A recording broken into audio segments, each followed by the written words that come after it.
Hey, I'm back for my second video today. I am doing this video. I've been, like I said in my first video, I've been watching the Black Hebrew Israelites on YouTube, and I've been learning a lot. And so I just felt like everything that I've been learning, I feel like now it's my responsibility, now that I know the truth, to get it out there. So I'm hoping that by me doing this video, that maybe it will help to wake up some of the other Black Hebrew Israelites. I see them on the videos, I read their comments, and a lot of them are just like, the Bible's not talking about us, that can't be us. Like, that's not us. And I want you to know that yes, it is talking about you. So first things first, let me give a little bit of background about myself. I was raised as a Jehovah's Witness up until I was about 18. Something just didn't feel right. I couldn't figure out exactly what it was, but something was off, and I thought maybe it was just me. I don't know if you're familiar with the Jehovah's Witnesses, but if you are not living the guidelines that they say you should be living, you're not accepted. And so I just felt like, well, I'm just a bad person. I can't live like that. And with my basically entire family, with the exception of a couple people, all being Jehovah's Witness, I was taught this by my mother and my father, so I felt like I mean, being lied to never even crossed my mind. I never thought that's what was going on.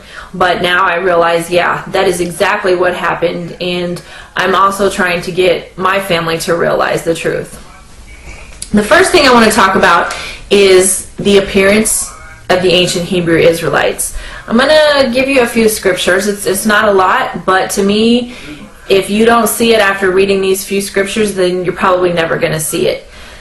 The first thing, before you do this research, you need to push out of your mind everything that you've been taught, trained, religion that you've been taught, everything. Just push it all out and start with a clean slate. It took me about a year for my eyes to be opened, because even though I wasn't a Jehovah's Witness anymore, I still felt like that was the truth, and I was still defending it. And it wasn't until I pushed that out of my mind that my eyes truly got opened.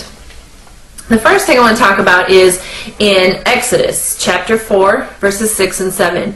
When God was speaking to Moses and he was going to use him to bring the children of Israel out of Egypt where they were enslaved, he was giving him some signs to let him know that, hey, I will be with you, I will help you with this. So he had told Moses in this particular chapter and verses, he said, stick your hand into your bosom. And when he pulled it out, it says that it was white as snow. Now, if you were to take somebody of my skin color and stick my hand in my bosom, pull it out, and it's still white, that's not really going to be anything miraculous. But now if you were to take a person of black skin and put their hand in their bosom, pull it out, and it's white, that would be pretty miraculous. Another example is of Miriam. In Numbers chapter 12 and verse 10, it says God turned her into a leper and she was white as snow. So if he turned her white, then she obviously had to be black to begin with. In Amos 9 and verse 7, God is speaking to the children of Israel, and he says, are you not as the Ethiopians unto me? Now, some versions are going to say Cushite, which if you don't look that up, it's not really going to mean much to you. But if you look up the word Cushite, it's going to say Ethiopian. Now, we all know Ethiopians are very, very dark-skinned people. And God was comparing his people, the children of Israel, to them. A couple of other scriptures are Lamentations 5 and verse 10 and Job 30:30. Those also refer to the skin color of the Israelites as being black. Now I have to tell you this. If you have a new King James Version, it's going to take the word black out. You need to go into an older King James Version and it will have the proper words in there. Now you have to ask yourself, first of all, why do we need a new version of the Bible? What was wrong with the old one? And second of all, why would they take the word black out? What are they trying to hide? Now, in Revelation chapter 1, verses 13 through 15, is a description of Christ. And it brings out that he had hair white like wool. Now, I want to show you a picture. I mean, I'm pretty sure everybody knows what wool looks like, but I just wanted you to get a good visual.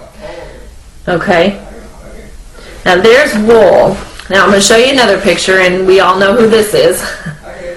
But when you look at his hair, it is exactly like the sheep's wool. Now, I know it says that it was white, so I want to show you a picture of an older Hebrew Israelite. And when you look at his hair, that's exactly what it is, white like wool. Now, if you look at the gentleman next to him, who is a so-called white person, he does not have woolly hair. And white people in general don't. I mean, you look at my hair, it's not woolly. It's thin and fine and straight, which is pretty much the norm for the so-called white people.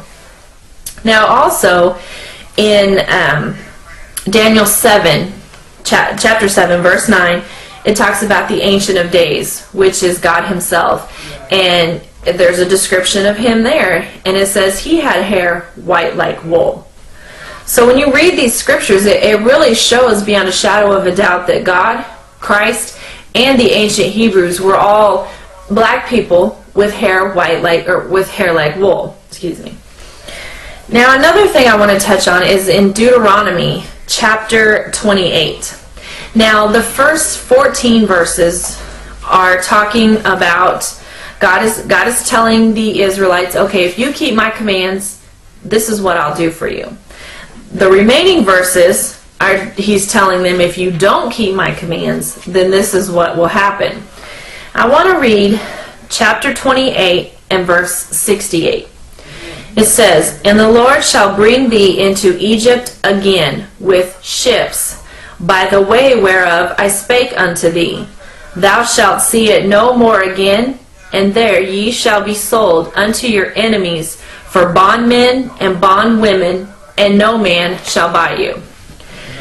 Now, if you were to get a globe and you were to look at where the Hebrew Israelites were at, they would not need a ship to get to Egypt. So God was obviously talking about something else. He wasn't talking about the physical land of Egypt. If you look in Exodus 13:3 and Deuteronomy 20 and verse 2, it refers to Egypt as a house of bondage.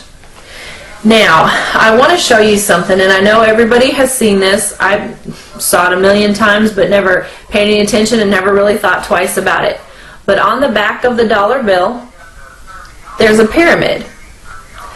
Now, pyramids are notorious with Egypt. I mean, you say pyramid, that's automatically what you think of is Egypt. So why would the United States of America put a pyramid on the back of their dollar bill?